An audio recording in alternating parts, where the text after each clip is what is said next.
Hola, ¿qué tal? Muy buenas tardes, mis estimados amigos de Expediciones Paquimé.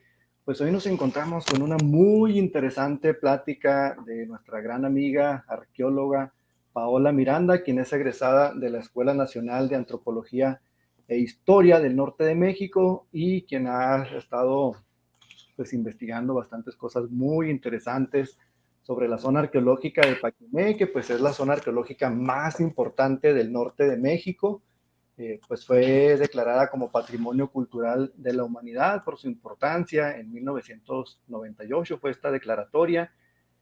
Pues es un sitio súper impresionante. Las personas que no lo conocen, pues ojalá que pasando la pandemia, cuando haya un poquito más de oportunidad, se den el tiempo para que visiten esta maravillosa zona arqueológica. Paola, muchas gracias por acompañarnos.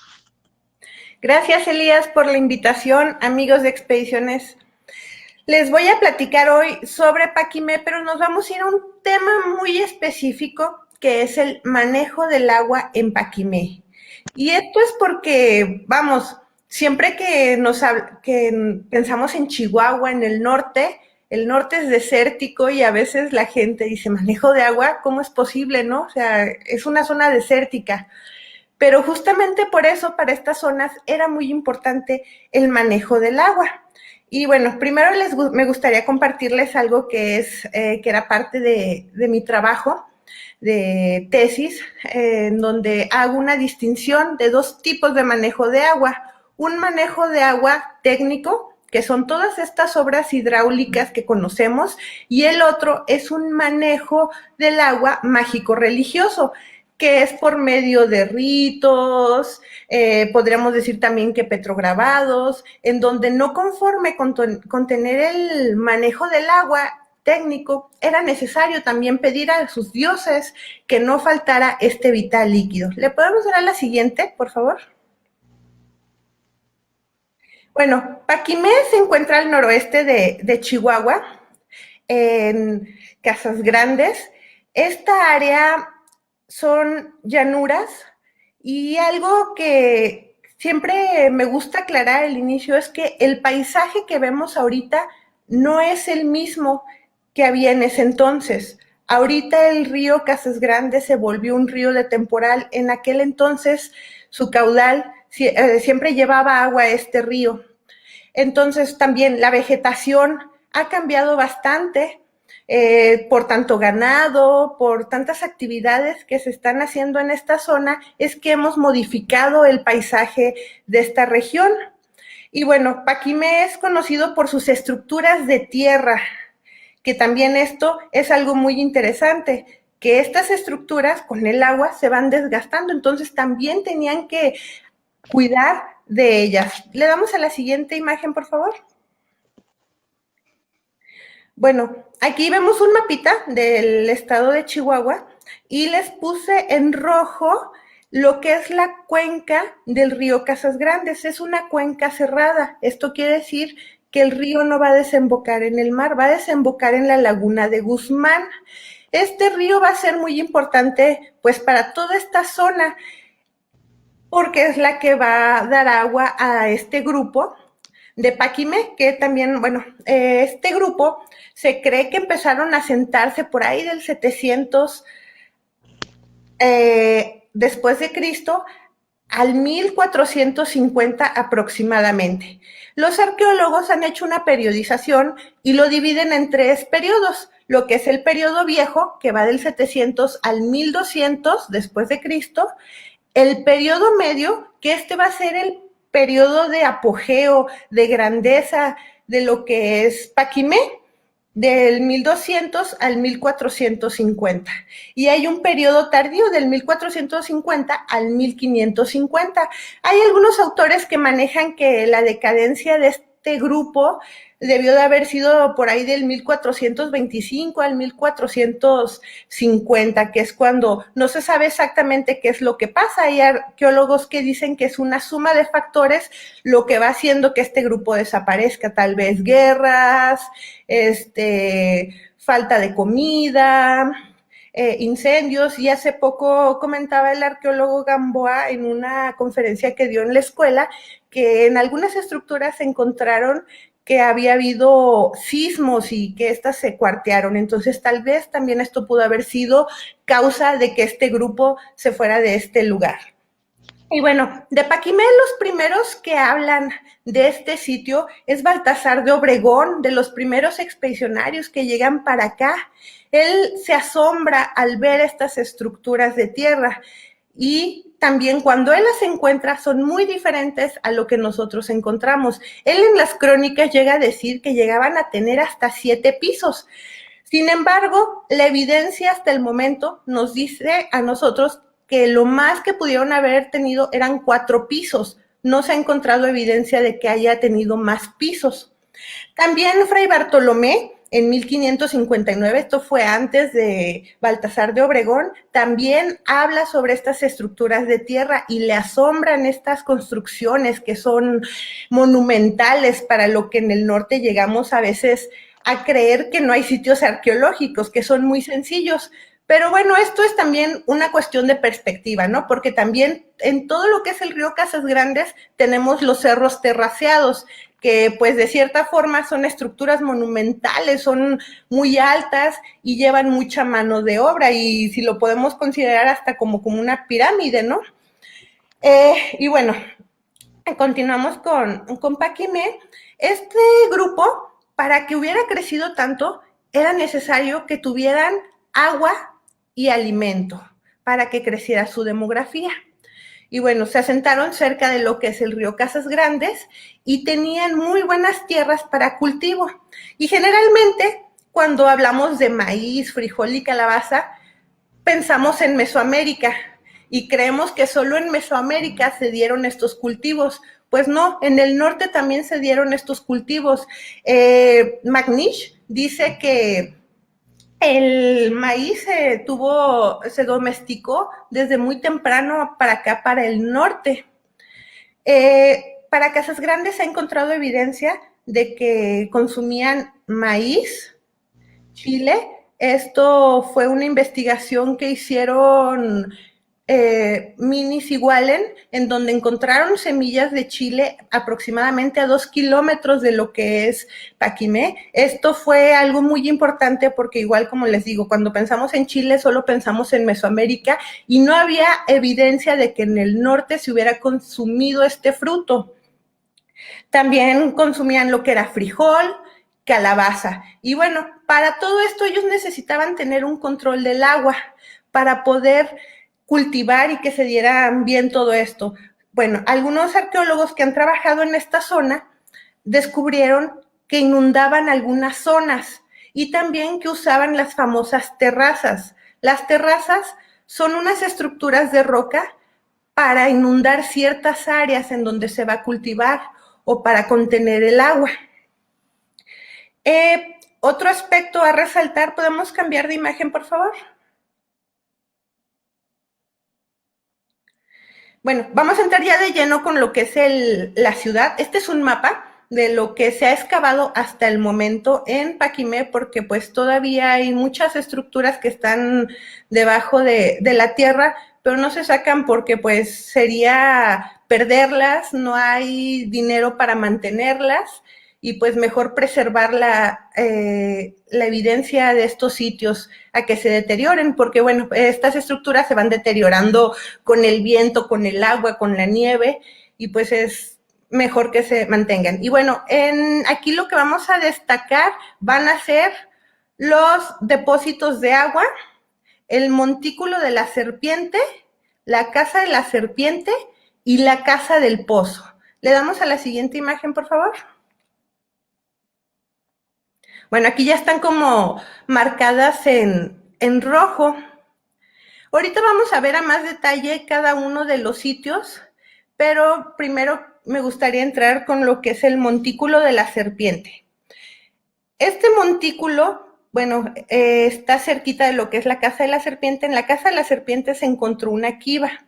Se sabe que las quivas eran ceremoniales. Hay arqueólogos que dicen que Paquimé estaba dividido en clanes, que estaba el clan de la serpiente, el clan del pájaro, la guacamaya.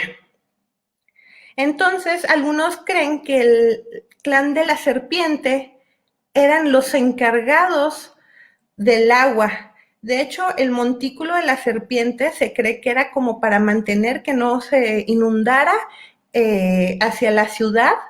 Y también lo que es la cabeza de la serpiente está en dirección hacia el norte, si no me falla la memoria. Y es que está señalando a lo que es un sitio que se conoce como el Arroyo de los Monos, que está como a 15 kilómetros. Entonces están asociando lo que es este montículo de la serpiente con este otro sitio en el que se encuentran petrograbados. ¿Podemos darle la siguiente imagen, por favor? Y otro aspecto a destacar de Paquimé, que es muy importante para su manejo del agua, es lo que es el manantial valereño, que se encuentra a 3.5 kilómetros aproximadamente al noroeste. De aquí es de donde salía agua. Hicieron un canal para llevar el agua a la ciudad y que no les faltara. Charles Di Peso, en sus libros, él comenta que en aquel entonces debió de haber manado 11,400 litros por minuto en aquel entonces. Entonces tenían una gran fuente de agua y en esta imagen se puede ver el canal que va directo a lo que es a la ciudad. Tengo entendido que se han hecho trabajos hace poco arqueológicos en esta área. La verdad es que no sé si ya hay alguna publicación al respecto y si no, esperemos que salga pronto. Le damos a la siguiente imagen, por favor. Esta es una imagen que hicieron en computadora para que vean cómo está su sistema hidráulico, los canales, cómo entran a la ciudad, y estos círculos que se alcanzan a ver, pues son los depósitos o reservorios que tienen en la ciudad, porque no conformes, o sea, tenían miedo de que les faltara agua, ¿no? Entonces, por eso siempre estaban como a la precaución de tener estos reservorios llenos para que no les llegara a faltar. Y no sé si ven, ay, es que no sé cómo, en medio se ve como un área grande que se conoce como la plaza, y ahí hay agua, ahí hay un circulito azul. Este círculo es el pozo de la plaza central en donde se cree que iban ahí a tomar agua. Le damos a la siguiente imagen, por favor. Esta es una fotografía de las excavaciones que se hacen en los años 50, 60 por Charles Di Peso y muestra lo que es los canales que están por debajo de la ciudad. Es como van debajo de las estructuras. La siguiente imagen, por favor. Y esta es la imagen de los reservorios. Vean cómo en la primera imagen se ve un reservorio pequeño. En él todavía llegaron a localizar lo que era una compuertita de madera en la que se cree que se abría para que pasara el agua. Y también hay una hipótesis de que primero tienen un reservorio pequeño y después construyen uno más grande. Y bueno, ahí se ve en la imagen el otro. Le damos a la siguiente imagen, por favor. Y esta imagen me gusta mucho porque es lo que les mencionaba. Los paquimenses, o sea, no solo creían que el manejo técnico era importante, sino también este manejo religioso, mágico, y es que en uno de estos reservorios encuentran esta pequeña ofrenda, que encuentran unas lajas de piedra, las levantan y al momento de levantarlas encuentran una vasija Playas Red. Estas vasijas las pueden encontrar en el Museo de Casa Chihuahua o en el de allá de Casas Grandes, que son rojas, así brillositas. Las Playas Red siempre se asocian con rituales de agua. Y esta vasija estaba llena de turquesas y alrededor tenía un collar de conchas. Y bueno, todos estos son símbolos relacionados con el agua. La turquesa puede ser como símbolo que estén poniendo como si estuviera llena de agua, y el collar pues de conchas viene del mar. Siempre es esta relación. Igual en las ofrendas que se encuentran en Templo Mayor, ponen estos dos elementos y siempre es en culto al agua. Le damos a la siguiente imagen, por favor. Y bueno, este es el Montículo de la Cruz. ¿Por qué lo menciono aquí en la plática? Porque para ellos tener un conocimiento de su medio era muy importante. Este montículo se cree que era un observatorio astronómico para conocer el movimiento de las estrellas, tal vez de las estaciones. Está orientado el montículo de norte a sur. Y es que esto les pudo haber servido para saber en qué temporadas iban a llegar las lluvias, cuál era el momento indicado para iniciar con la cosecha, con la recolección, o saber en qué temporadas eran que los animales que ellos consumían iban a aparecer. Entonces, el tener conocimiento de las estrellas era también parte de esto, ¿no? De tener en cuenta, pues ya van a llegar las lluvias.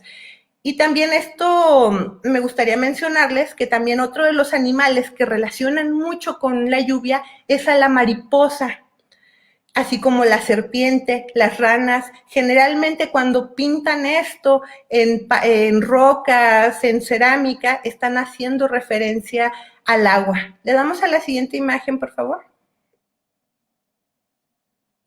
Y bueno, otro de los sitios que son importantes referentes a lo que es el manejo del agua es la Casa del Pozo. Y es que cuando estaban haciendo excavación en este sitio, de casualidad dieron con este pozo. Unas escaleras, 79 escalones que iban subterráneos, que van a dar al pozo, pero durante el camino de los escalones encontraron cráneos de bisontes, de animales pequeños, conchas, turquesas, y algunos investigadores, Todd Van Poel y su esposa, ellos mencionan que este es como una puerta al inframundo, que es como otro mundo, y por eso es que lo tenían como tapado, ¿no? Les menciono, esto estaba escondido en una habitación, lo encontraron de casualidad en las excavaciones, y pues fue pues algo muy, muy importante, ¿no? De esta área, y sobre todo por las ofrendas que encuentran en los escalones en este lugar. Le damos a la siguiente imagen. Aquí es como se veía cuando descubren, vean los escalones, cómo se ven y cómo está la excavación de la estructura del cuarto en el que se encuentra. Le damos a la siguiente imagen. Y bueno, para el norte se ha mencionado mucho, Polly Chapman menciona al Tlaloc del norte. Yo desde mi punto de vista creo que es erróneo mencionarlo como Tlaloc. También Charles Di Peso dice que rinden culto a Tlaloc en Paquimé, pero yo creo que Tlaloc es un concepto que es de los mexicas y del siglo XVI, ¿no? Entonces, para el norte no niego que hay una deidad del agua, no conocemos su nombre, pero sí llama la atención que mantiene la iconografía de la deidad que tienen en el centro de México. Estos círculos en los ojos, y luego en sus vestimentas, no sé si ven estas grecas que tiene. Bueno, pues estas grecas, en la mayoría de Mesoamérica y también acá en el norte, con los hopis, con los grupos pueblo, los relacionan con el agua. En algunas dicen que son cerros, en otros son nubes, en otros ríos, porque es el movimiento del agua, como zigzaguea. Le damos a la siguiente imagen, por favor. Y les pongo una muestra de la cerámica, porque no sé si les llama la atención que cuando toman estas fotografías aéreas de la ciudad, cómo se parecen estas figuras que tiene su arquitectura con la cerámica, con las grecas, igual a las que acabamos de ver en la vestimenta de la deidad del agua de estos grupos del norte, estas grecas, cómo las representan tanto en las vasijas, ¿no? Y bueno, como les mencionaba, de los animales que más se representan en Paquimé es la serpiente. En la mayoría de las vasijas se encuentran serpientes, guacamayas, en algunas ocasiones son muy estilizadas. Por ejemplo, en la vasija del lado, bueno, de mi lado derecho, que no es la que tiene figura humana, la otra, hay una greca y a un ladito se ve como un medio círculo. Autores como Guevara y Mendiola dicen que esa es una guacamaya estilizada. Le damos a la siguiente imagen, por favor. Y bueno, aquí vemos otras cerámicas con lo que es la serpiente cornuda. Otra vez, hay quienes dicen que la serpiente es símbolo de la tierra, símbolo del agua.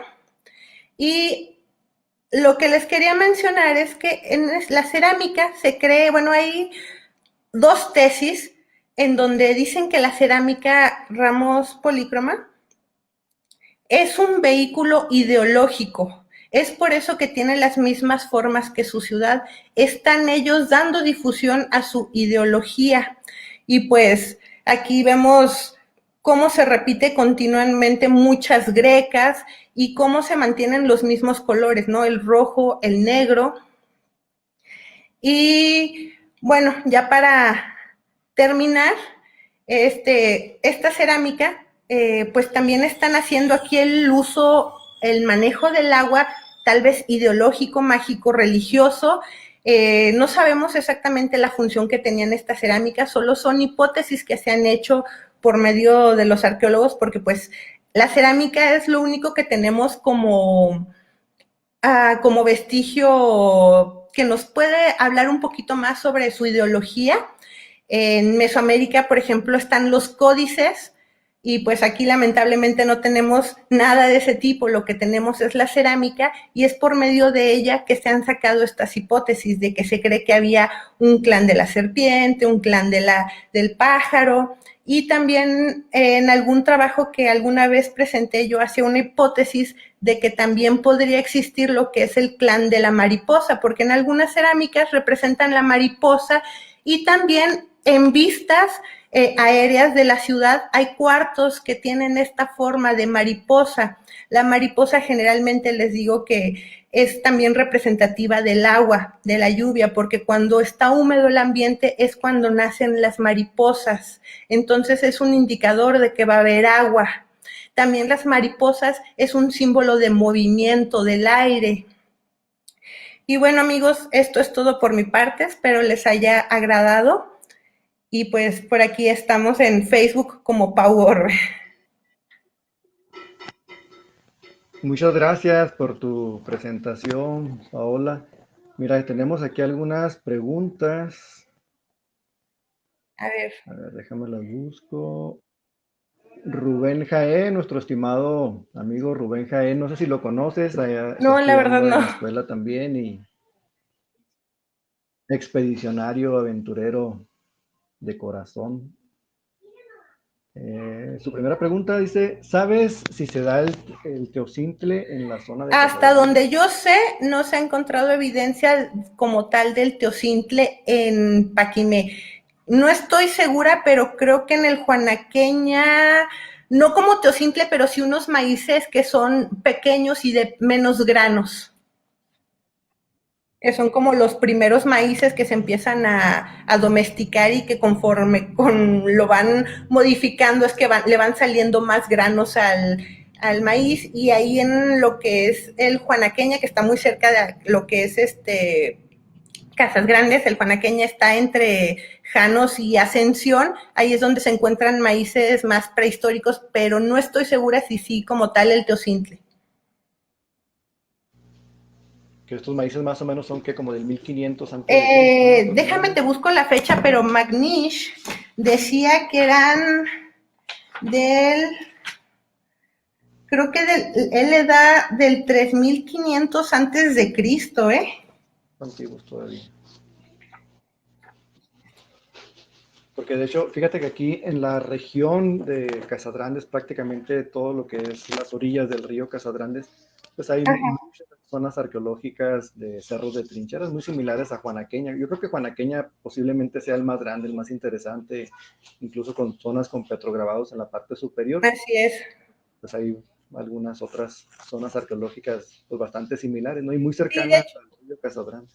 de hecho, son como 12 cerros terraceados, ¿no? Que están lo que es en todo lo que es el río Casas Grandes y en la mayoría de ellos hay petrograbados. Y lo que llama la atención de estos cerros, otra vez volviendo al tema del agua, es que las terrazas siempre están viendo hacia el río, siempre viendo hacia la fuente del agua. Y también otro dato así, lo que es en Janos, en el Peñón del Diablo, los petrograbados, la mayoría de ellos están viendo hacia la fuente del agua. Sí hay del otro lado, pero son menos. La mayoría, y como por decir los importantes, por lo que le ponen el Peñón del Diablo, los diablitos, están viendo hacia el agua, ¿no? Y sí, mira, tengo la fecha, le da Magnesia el 4000 antes de Cristo, lo que es el maíz. Muy bien, pues bastante antiguos. Miguel Méndez también nos hace un comentario sobre el manantial de donde salía el agua para Paquimé. Es un manantial que hasta la fecha todavía sigue mandando agua. Lo conocemos como el Ojo Vareleño. Ahí se estableció una familia de apellido Varela y de ahí el nombre de Ojo Vareleño y pues hasta la fecha todavía sigue irrigando las tierras casadrandenses de aquí del pueblo mágico. Qué bueno que se ha mantenido y que siga dando mucha agua. Tenemos por allí una pregunta, en algún momento, no sé, alguna diapositiva, pregunta Rubén Jaén que si no es drenaje y que si cómo disponían de los desechos, los paquimeitos. Muy interesante esta pregunta, fíjate, cómo disponían de los desechos. Tengo entendido que sí hay drenaje y que sí unos conducían agua y otros sacaban desechos. La verdad no tengo bien así, bueno, no hay un mapa en que indique cuáles eran los en los que entraba el agua y en cuáles era donde salía el desecho, pero sí les puedo comentar que en otra zona arqueológica, en las 40 casas, el arqueólogo Guevara fue el que trabajó esta área y también ahí tienen como unos canales y mandó a hacer estudios de uno de ellos y encontraron urea. Entonces, quiere decir que sí se estaban usando también para sacar desechos, no solo para que entrara el agua. Ah, claro. Fíjate que en alguna publicación, no recordaría ahorita el nombre del autor, vi una fotografía donde estaba una de las acequias de Paquimé y hacia un lado tenían así como una especie, pues como de estructura cóncava con lajas y del otro lado otra más o menos similar. Ahí lo que proponía el autor era que posiblemente habían sido como tipo baños, como tinas como para bañarse. De un lado, dice, posiblemente en ese lugar pues calentaban rocas y en el otro echaban el agua y luego echaban las piedras pues, a la cavidad y calentaban el agua con piedras calientes y luego se metían a bañar y pues seguramente disponían el agua otra vez a la sequía.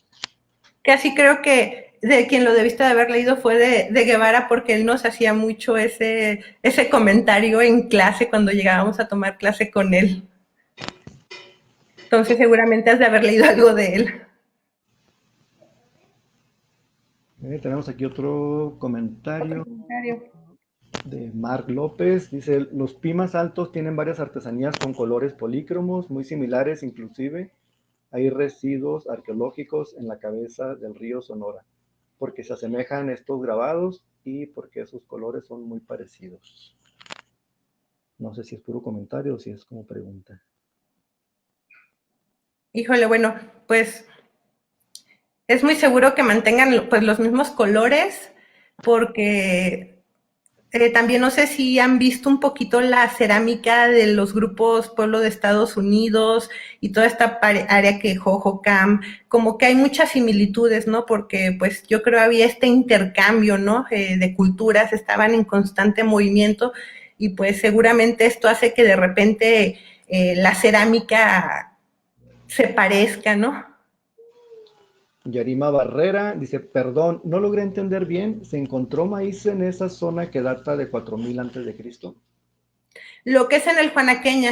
En el Juanaqueña encontraron, pero los que encontraron en el Juanaqueña es otra fecha. La fecha que da McNish la da para Chihuahua, no especifica exactamente en dónde, de dónde toma las muestras, pero es la fecha que da McNish. Y los que trabajan en el Juanaqueña, que es Wallen y Minis, ellos dan otras fechas que es para el maíz. Déjenme las encuentro porque no las tengo. Pero más o menos, pero también es como para el arcaico tardío, que es antes de Cristo, que es más o menos del 1000. Ahí en lo que encuentra la fecha, pues nada más hacer el comentario de que estos grupos que hacían las trincheras, como es el caso de Juanaqueña, Cerro Vidal y otros cerros, es otra cultura diferente a la cultura Casas Grandes, que son los que construyeron Paquimé. Así es, y temporalidades distintas. Para el Juanaqueña es arcaico tardío, que es 1100 antes de Cristo al 100 después de Cristo, y Paquimé ya es del 700 después de Cristo al 1400, son temporalmente distintas. Sin embargo, en lo que es en el Juanaqueña, cuando estuvimos trabajando al pie, se encontraron restos de cerámica polícroma de toda la variedad de casas grandes la encontramos al pie. Entonces seguramente grupos que pues también podían haber dependido de Paquimé, no sabemos su estructura política, pudieron haber vivido ahí al pie, ¿no? También durante el periodo medio, pero pues no lo sabemos, se necesita más investigación, pero si les comento, se encontró cerámica del periodo medio abajo del Juanaqueña. Muy bien. Ángel Ozoya dice, ¿utilizaban el río Casagrandes como ruta de traslado de algunos materiales? Como por ejemplo, lo hacían los mansos en Juárez con el río Bravo. La verdad no sabría decirles, no hay evidencia de ello para tal aseveración, no sabría. No, la verdad es que no sé de algún investigador que se haya metido como en ese tema. Pues pudiera haber la posibilidad, ¿no? Tal vez ¿Sí? lo que son los troncos para los techos, los entrepisos de la ciudad de Paquimé. Sí, seguramente sí, es probable.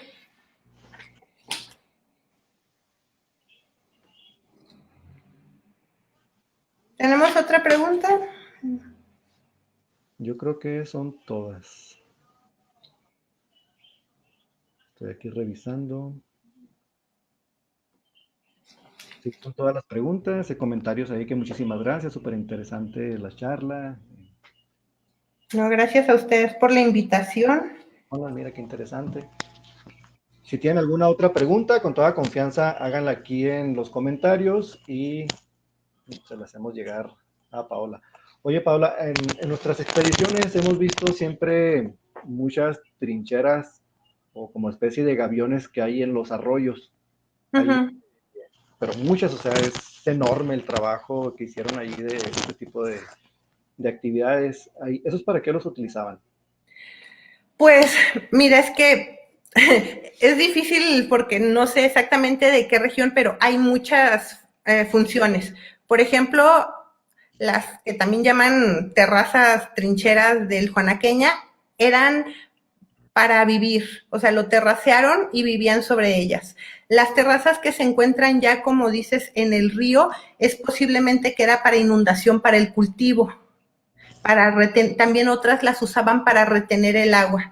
Estos tres tipos eran lo que más se usaba, ¿no? Lo que era para vivir, para nivelar el terreno, para inundarlo, otro era como para que no se fuera como la tierra y pues rellenar bien y poder cultivar en ellos.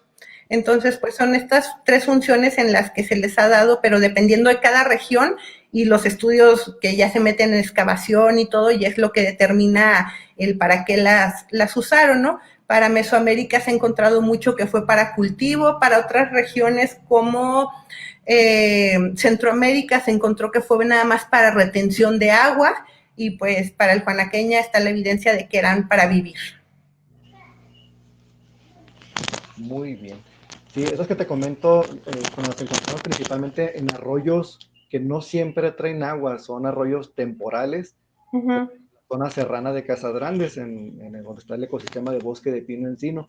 Sí hay bastante humedad, posiblemente algunos arroyos puedan correr con agua, no sé, 2, 3 meses y luego ya se vuelven a secar en, no sé, de septiembre, octubre en delante, o algunos nada más pues cuando llueve, ¿no? Pero eso es ahorita, era lo que con lo que inicié la charla, ¿no? Que es bien diferente el paisaje que tenemos ahorita al que había en ese entonces. Entonces es posible que en aquel entonces esos arroyos siempre tuvieran agua y tal vez por eso ahí es que ponen estas terrazas, ¿no? Ahorita pues ya como dice, son de temporal, pero pues ya es por las modificaciones que hemos hecho nosotros al paisaje, ¿no? Sí, al principio mencionabas también sobre pues el culto o estas deidades que están relacionadas al agua. Cuando tomé el curso de excursionismo en la Huasteca Potosina, ahí pues una de las clases que tomamos fue al Museo Huasteco, que hablan ahí de la cultura huasteca. Y se me hizo un dato muy interesante, me llamó mucho la atención, porque resulta que allí tenían un dios que era para que no lloviera, o sea, allí pues es zona selvática, mucha lluvia, mucha humedad, entonces tienen problemas muy seguidos de inundación, entonces tenían como un dios protector contra la lluvia, ¿no? Ya no querían que lloviera y tenían que clamarle ahí a pues, algún dios. Es que de hecho, fíjate, eso es curioso, es que es esta dualidad, ¿no? De las deidades. Por ejemplo, a Tlaloc, en muchos de los escritos que hay, cuando le rezan, o sea, le dicen que es el Dios bondadoso porque da vida, da agua, pero también es el Dios tempestuoso porque da muerte, porque trae demasiada agua, ahoga, ¿no? También los mayas hacen mención de esto de Chac, que también es su deidad de la lluvia, y también lo ponen como un dios bueno, pero a la vez también un dios malo, ¿no? Que trae rayos, que matan gente, inundaciones. Entonces siempre está esta como dualidad, ¿no? De lo bueno y lo malo. Y curiosamente eso no tenemos como algo de ese tipo de evidencia, ¿no? Acá en Paquimé. Lo más parecido, no sé si han entrado al museo de Casas Grandes, hay una figura de piedra que tiene como un tocado escalonado y a ese lo ponen como la deidad de la lluvia, ¿no? Otra vez como por la greca escalonada, ¿no? Entonces, esa es como la que encuentran acá. Y creo que esa figura la encuentran en el montículo de las ofrendas, con los restos humanos que se encuentran en ese montículo, ahí encuentran esta figura, creo. Ahorita, antes de la plática, Paola, estábamos platicando, pues un amigo y yo, José Carlos, Uh -huh. estábamos viendo cerámica, diseño de cerámica, que precisamente es el que tenemos ahí en pantalla, el del lado izquierdo. Bueno, diseños similares. Uh -huh. Y estábamos pues ahí divagando, ¿no? Pensando cosas, entre ellas de que el diseño ese de la greca escalonada y luego tiene como una especie, pues como de caminito, así como de laberinto en círculos y luego llegan a la greca escalonada. Y pues platicando sobre la casa de la Noria, que posiblemente pues hagan como alusión a ir descendiendo, ¿no? Como en círculos al inframundo y luego bajan por la escalerita y a ese lugar, porque muchas vasijas tienen ese diseño. Y Sí, complementado, o la mayoría complementado así como con pues un laberinto, ¿no? Para llegar a esa greca escalonada. sí, de hecho, ahora que lo mencionas y que dices este círculo, bueno, esta figura de círculos concéntricos, también es muy, la retoman muchos autores en distintas partes del país y dicen que cuando se encuentran círculos concéntricos, tanto en arte rupestre como en lapidaria o en lo que es cerámica, están también haciendo alusión al agua, porque es como cuando avientas una roca al agua, ¿no? que es lo que se hace en círculos concéntricos, ¿no? Entonces es también, por eso lo ponen, lo interpretan así, ¿no? Como también agua, estos círculos. Entonces es posible que lo que ustedes platicaban sí lo hayan hecho con esta mentalidad, ¿no? Y más pensando en que ya hay así como varias hipótesis de que la cerámica es la misma representación de la ciudad, ¿no? Porque también de repente algunas formas de la cerámica, hay una autora historiadora del arte que las pone y las compara con la ciudad y bueno, tienen la misma forma. Pues muy interesante, Paola, tu plática. No sé si alguien más tiene alguna pregunta. Recuerden, aquí pueden hacerla en los comentarios y se la decimos a Paola. Paola, algo que más se quieras agregar a esta muy interesante plática.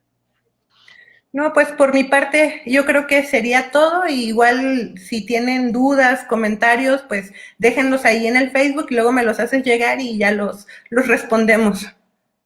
Muy bien, Paola, pues muchas gracias por esta plática. Pues ahí estamos pendientes. Luego retomamos alguna otra temática de Paquimé, porque Paquimé pues tiene muchas vertientes, ¿no? Tiene muchos caminitos muy interesantes Así es. que investigar. Pues Este fue solo una pequeñita, lo que era el agua, pero tenemos mucho de qué hablar de Paquimé. Oye, bueno, una pregunta antes de cerrar. Sí, He escuchado que lo que era la cultura jojoca, que estaban, pues tenían como muchos avances relacionados a la hidráulica. Eh, sí. la hidráulica de aquí de Casagrandes, de la cultura Casagrandes, ¿fue influencia de ellos o fue como influencia de qué grupo? Ay, pues la verdad es que eso sí es bien difícil de decir. No se ha hecho un estudio comparativo como tal de la hidráulica de los Jojocam con los de Paquimé, pero lo que sí es que los Jojocam traían un desarrollo tecnológico impresionante. Hay, si les interesa ahondar un poquito más, hay unos autores que se apellidan Fish, que también es un matrimonio de arqueólogos gringos, y ellos trabajan mucho todo lo que es la hidráulica de los Jojocam, pero es impresionante. De hecho, lo que hablan mucho ellos es de que lo que les impresiona es el trabajo hombre, ¿no? De cuántos hombres pudieron haber necesitado para estas obras, y no solo es para realizarlas, sino para mantenerlas, darles el mantenimiento, ¿no? Cómo estaba la estructura social para que hubiera un mantenimiento de todo esto, porque si no, pues se va deteriorando, ¿no? Pero fíjense que no son los únicos lugares que tenían estructuras hidráulicas. Se les da poca difusión, pero por ejemplo para Sonora hay un sitio arqueológico que se llama La Playa, que también es un sitio arcaico. Le llaman La Playa porque es una playa de hace millones de años, y es un sitio completamente erosionado. Es súper interesante porque han encontrado muchos restos de todo, y ahí encontraron también canales y canales arcaicos, o sea, para temporalidades muy tempranas. Entonces, pues falta mucho por estudiar el norte. La verdad es que yo creo hace poco se empezó a retomar los estudios con el norte, y es por eso que como que apenas están saliendo este tipo de cosas, ¿no? Pero seguramente en otros lugares debe de haber más evidencia de estas estructuras hidráulicas, pero pues no se han dado los descubrimientos aún, ¿no? No sabemos para Baja California qué haya, y es que también el manejo del agua no siempre es nada más las obras hidráulicas monumentales, también vienen cosas pequeñas. Por ejemplo, a mí lo que me interesaba mucho y que todavía no lo he concluido es ver este manejo del agua más pequeño, ¿no? El tratamiento que le estaban dando al agua, ¿no? Porque el agua a veces viene con impurezas. ¿Cómo le estaban haciendo para filtrar el agua, ¿no? Para que no fuera sucia. Este tipo de cosas se me hacen muy interesantes y que son muy poco mencionadas en lo que es la arqueología y la historia, ¿no? Y esto yo creo por medio de la etnografía, de ver los grupos que todavía habitan en estas regiones áridas, cómo lo están haciendo, ¿no? Y ver si se encuentra evidencia de esto. Sí, mira, he escuchado en algunas pláticas sobre arqueología. Ahí en ese aljibe o en ese reservorio que estamos viendo ahí en pantalla, al del lado derecho, Ujú. tiene esa estructura pues, de piedra antes de llegar al reservorio principal. Al- Sí. Algunos arqueólogos pues lo consideran que era como una especie de filtro, o sea, llegaba ahí el agua y luego tiene como dos paredes de piedra y que posiblemente tenía pues como tierra, pues no tierra, no, sino como gravita en medio. Y Ajá, que era la que... el agua a través de esa estructura pues ya la filtraba y llegaba al reservorio principal pues ya prácticamente limpia, ¿no? Y ya de ahí se distribuye a través de la ciudad, a la zona habitacional. Ah, qué interesante. Sí, pues ¿no? Este tipo de cosas, pero también, pues, como te decía, ¿no? En grupos tal vez más pequeños, cómo lo hacían, ¿no? Ahí tenemos un comentario de nuestro amigo Diego Valles. Excelente plática, Paola. Y, y pues ahí ya que está agregado Diego, me acaba de traer a mente un tema muy interesante. Bueno, ellos generalmente pues hacían, en cuanto a las represas, pues eran represas pequeñitas, ¿no? Que hacían pues en el río o en los arroyos para contener o redireccionar el agua hacia otra zona.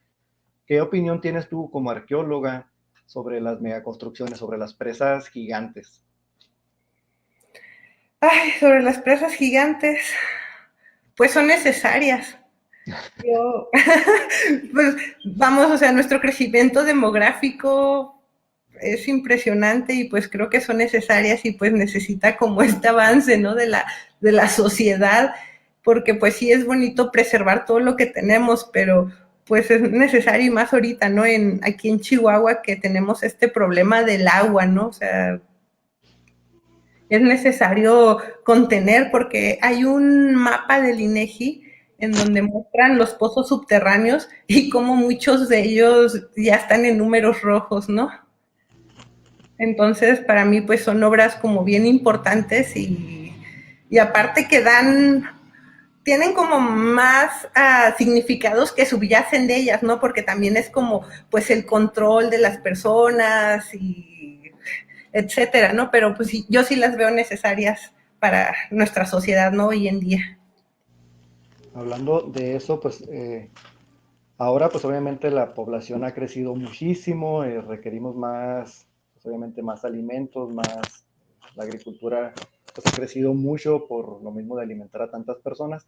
En aquellos años, más o menos, ¿tienes tú una idea de qué cantidad de personas habría ahí en lo que es la cultura Casas Grandes? Pues, se han hecho estimaciones aproximadas de allí de lo que es Paquimé, pero en cuanto a toda la zona cultural, hay una estimación más o menos pues para darnos una idea de qué cantidad de personas vivían y pues a la vez de cuánto requerían de terrenos cultivables. La verdad no sabría decirte, no sé si haya el dato como tal, así como me la pones, porque generalmente pues como que lo estudian como a nivel regional, sin embargo como que no ha habido alguien que junte como todos estos datos y lo ponga, ¿no? La verdad es un tema muy interesante porque sí hay arqueólogos como Kelly que estuvo como tratando de delimitar hasta dónde llegaba la cultura Casas Grandes hacia el sur y así arqueólogos como viendo hasta dónde llegan como esta parte de lo que es Casas Grandes, pero no se ha hecho como, por decir, algo que junte todo y que diga, pues posiblemente eran tantos y pues necesitaban como tanto para sobrevivir o la verdad es que a veces nos enfocamos como en cosas muy específicas y dejamos de lado ese tipo de cosas, ¿no? Es más bien ahí ya de cada investigador que le surge la duda y que se va por esa línea, ¿no? Muy bien, Paola, pues excelente plática, muchas gracias por tu tiempo. Ya te quitamos casi una hora de tu preciado tiempo. No, gracias a ustedes. Les Seguimos en contacto. agradezco. Gracias a toda la gente que nos estuvo escuchando, que estuvo al pendiente ahí haciéndonos sus preguntas. Pues esperemos que pronto nos veamos por aquí con alguna otra plática muy interesante. Paola, muchas gracias. Felicidades Claro que sí, nos vemos. por apasionarte del norte. Gracias.